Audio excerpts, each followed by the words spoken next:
konflik melalui suatu proses yang dipaksakan. Nah, itu misalnya ada kasus anarkis ya, ada kerusuhan atau demonstrasi. Mediasi itu memanggil pihak ketiga atau mengundang pihak ketiga yang netral, tapi keputusannya tidak mengikat. Dulu tentang cara penyelesaian konflik. Nah, berikutnya kita akan mengadakan diskusi kelompok. Nah, diskusi kelompok ini ibu bagi kelompok. Kemarin ada berapa kelompok? 7 ya? 7. Nanti ada 7 kelompok. 7 kelompok itu masing-masing ada 4, ada 5 orang per kelompok. Oke. Jadi kelompok pertama yang konflik apa internasional ya? Konflik politik. Yang kelompok Nadira? Konflik keluarga. Terus Marcel kelompok? Nah, kelompok tentang ras ya. Nah, yang Adelio tentang etnis ya atau suku ya. Ya. Terus yang Aulia kelompok Agustina? Internasional. Oke. Nah, silakan duduk per kelompok. Nah, baik, oke. Kasih ya. Silakan duduk per kelompok.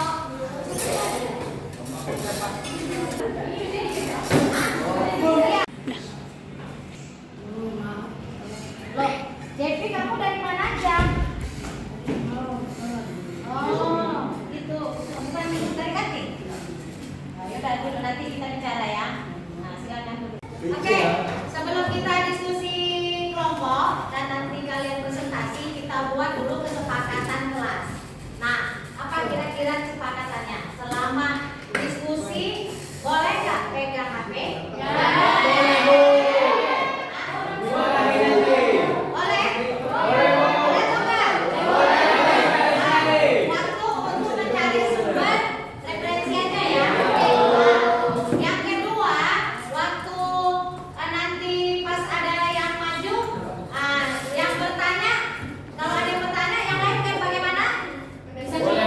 Mendengarkan, ya.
Selamat siang semuanya. Halo semuanya, perkenalkan kami dari kelompok calon orang sukses.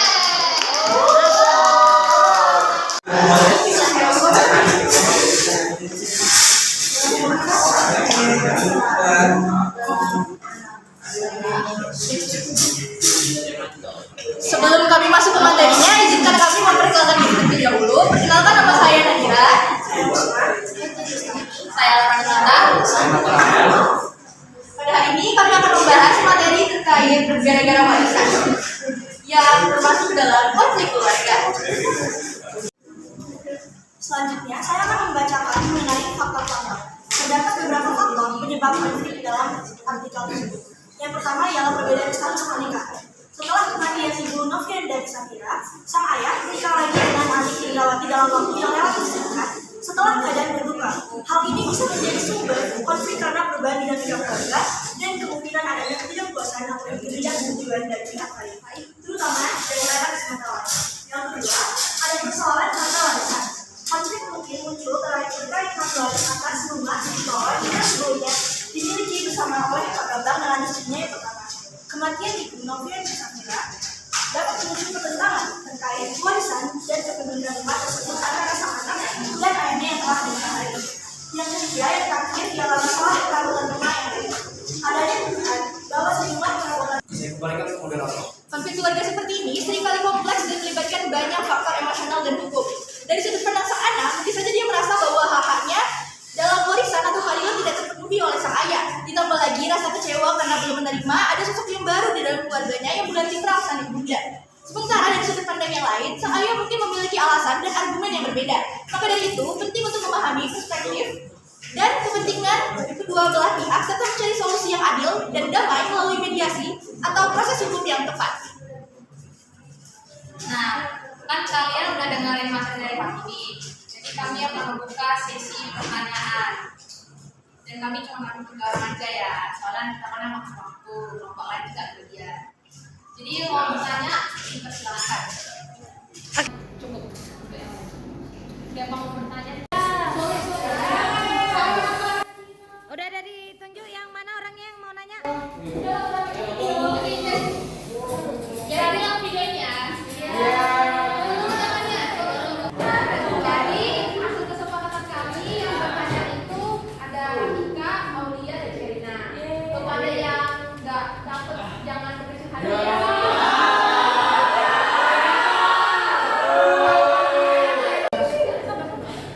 Oke, silakan Ratika tadi mau ada pertanyaan ya? Baik, selamat siang teman-teman. Perkenalkan nama saya internasional konflik internasional. Jadi untuk pertanyaan saya, tadi teman-teman ada menyebutkan bahwa terjadi hilang barang dari rumah bapak dan anak yang disebutkan. Nah, kemudian si anak ini menuduhkan itu kepada ibu kandungnya, ataupun si bapak ini menuduh ke anaknya. Apakah ada bukti bahwa si anak tersebut yang mengambil barang-barang tersebut? Karena kan si bapak ini menuduh ke pengadilan kalau misalnya terjadi kehilangan barang. Namun tidak ada bukti kalau misalnya si anaknya. Boleh nggak teman-teman dijelaskan lagi? Baik, terima kasih. Aulia boleh. Oke, selamat siang. Terima kasih teman-teman atas kesempatannya. Perkenalkan nama saya Aulia Mara Putri dari Konflik Internasional. Nah, tadi saya sudah bertanya nih tentang cara penyelesaian konflik tentang warisan itu kan sering banyak dijumpai di masyarakat kita. Jadi tadi kalian ada menyebutkan tentang penegakan hukum nih. Kan tadi dia yang bermasalah itu kalau nggak salah saya dengar ibu tiri sama anak kandungnya Pak Bambang ya. Kira-kira kalau misalnya dihukum itu di mata hukum, kira-kira berapa persen sih seharusnya mereka masing-masing dapat bagian dari warisan Pak Bambang? Yang menggugat ini si anak menggugat Pak Bambang. Jadi ibu dirinya sebenarnya nggak begitu berperan di sini. Sang anak yang menggugat ayahnya. Oh, berarti ayahnya ngasih warisannya ke mamanya? Enggak, maksudnya kan ibunya udah tinggalin. Jadi kayak masih ada isu kayak mati karena ibu sendirinya mungkin kan. Jadi dia menggugat sang ayah ke pengadilan untuk mendapatkan warisan. Jadi ibunya kan tinggal. Jadi warisan antara ayah dengan sang anak. Oke, saya ganti pertanyaannya. Jadi kalau misalnya tadi itu ibunya kan yang punya warisan, kira-kira kalau misalnya di mata hukum masing-masing dari bapak sama anak itu berapa persen biar itu adil dan nggak bertengkarkan warisan mamanya itu? Makasih.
Oke, untuk kelompok 1 kita beri aplaus ya.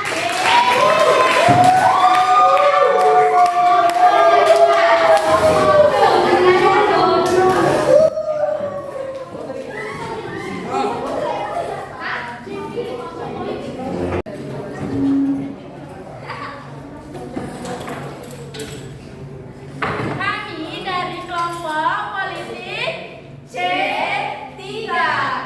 Cerdas, cermat, cermata. Baik, di sini anggota kelompoknya adalah saya, Cetani Sinamiramulis sebagai moderator. Kami akan membahas mengenai konflik politik. Mulai dari latar belakang konflik yang akan dibacakan oleh Amira Ayah. Jadi konflik yang akan kami bahas pada presentasi kali ini adalah konflik politik yang berhubungan dengan peristiwa reformasi Mei 1998. Kerusuhan Mei 1998 ada khususnya di ibu kota Jakarta, namun juga terjadi di beberapa daerah lain. Berjalannya waktu ternyata tidak membuat orang lupa dengan kejadian yang memakan banyak korban tersebut. Kejadian Mei 1998 Oleh Febri. 3. Pelaku yang terlibat di dalam konflik tentunya para mahasiswa dari seluruh Indonesia ikut dan turut terlibat dalam aksi demonstrasi Mei 1998 yang itu Presiden kedua Indonesia kala itu Presidennya Soeharto juga turut terlibat dalam konflik ini disertai dengan para petinggi negara lainnya dan pihak pewajib yang terus berusaha untuk memadamkan kemarahan aksi anarkis dan demonstrasi besar-besaran yang ditimbulkan akibat konflik ini. Nah baik, selanjutnya saya akan menjelaskan cara mengatasi dari konflik 1998 ini, di mana yang telah kami bahas. Yang pertama adalah meningkatkan sense of human rights dalam diri aparat penegak hukum, khususnya Kejaksaan Agung dan Kehakiman, dan upaya penghapusan praktik-praktik impunitas. Nah jadi sense of human rights ini tuh lebih ke penegakan HAM atau hak asasi manusia. Dan yang kedua adalah mempertegas kedudukan Komnas HAM dalam upaya penegakan HAM di Indonesia. Yang ketiga, pembuatan undang-undang penghapusan diskriminasi rasial, karena seperti yang kita ketahui, konflik 1998 ini merupakan konflik yang mendekati arah ke diskriminasi oleh masyarakat Tionghoa. Yang keempat, melakukan perundingan atau mediasi dengan tujuan untuk mengupayakan dari rakyat Indonesia itu sendiri terhadap pemerintah. Dan yang terakhir, melakukan segregasi untuk meredam konflik. Nah, seperti yang kita ketahui, Presiden kedua Republik Indonesia yaitu Bapak Soeharto akhirnya mengundurkan diri dari jabatannya sebagai presiden dalam konflik ini. Baik, untuk yang terakhir adalah kendala dalam penyelesaian konflik yang akan dibacakan oleh Salsabila Askan. Baik, kami harapkan kepada teman-teman yang ingin bertanya tentang konflik 1998 dipersilakan. 1, 2, 3.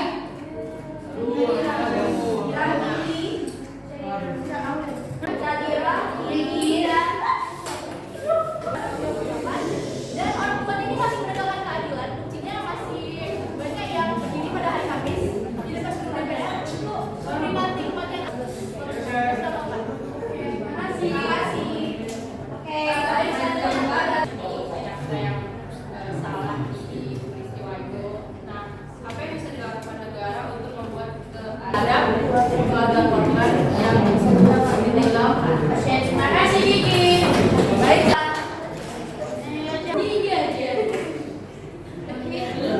Kenapa orang lebih menghormatkan dibahas isu pada tahun 1998 yang mana 13 April 20 yang gelap daripada kasus ratusan orang Tionghoa yang berkuasa yang Baik, terima kasih. Oke, pertanyaannya kita beri aplaus.